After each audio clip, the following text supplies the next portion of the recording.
Welcome to গভজব once again. আমরা এখন দেখব যত বড় সংখ্যাই হোক না কেন একটি পূর্ণ সংখ্যা তাকে তিন দ্বারা বিভাজ্য, সেটি তিন দ্বারা বিভাজ্য হয় কিনা এই বিষয়টা, অথবা তিন দ্বারা ভাগ করলে কত অবশেষ থাকে। চলেন আমরা একটা এক্সট্রা স্লাইড নিয়ে নিই, স্লাইড নিয়ে বিষয়টাকে আলোচনা করে নিই। তো ধরেন একটা সংখ্যা বলেন, একটা সংখ্যা বলেন। ও আচ্ছা, আপনারা তো এখানে নাই, আসেন। 1 2 3 4 5 6 7 8 9, মনে করেন এত বড় একটা সংখ্যা নিয়েছি, 9 ডিজিটের একটা সংখ্যা নিয়েছি, এত এত এত এত কোটি এত ইত্যাদি আছে।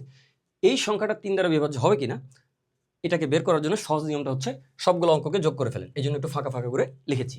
আচ্ছা করেন। 2 এর আগে 3, 3 আর 3 6, 6 4 10, 5 15, 6 21, 28, 28 আর 8 28 হলো 36, 36 আর 9 9 6 15, 45, তাই না? যোগফলটা হচ্ছে 45। কি করলাম? এই জায়গায় যোগ করে দিয়েছি আর কি, অঙ্কগুলো সবগুলো যোগ করে দিয়েছি। যদি স্টিল এই যোগফলটা এক অঙ্কের না হয় তাহলে আবার যোগ করেন, এটাকেও ভাগ করার দরকার নেই, আবার যোগ করেন।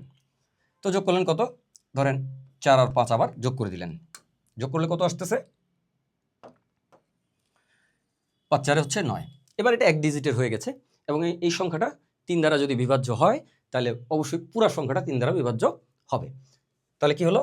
1 2 3 4 5 6 7 8 9, এই সংখ্যাটা তিন দ্বারা বিভাজ্য, তিন দ্বারা বিভাজ্য।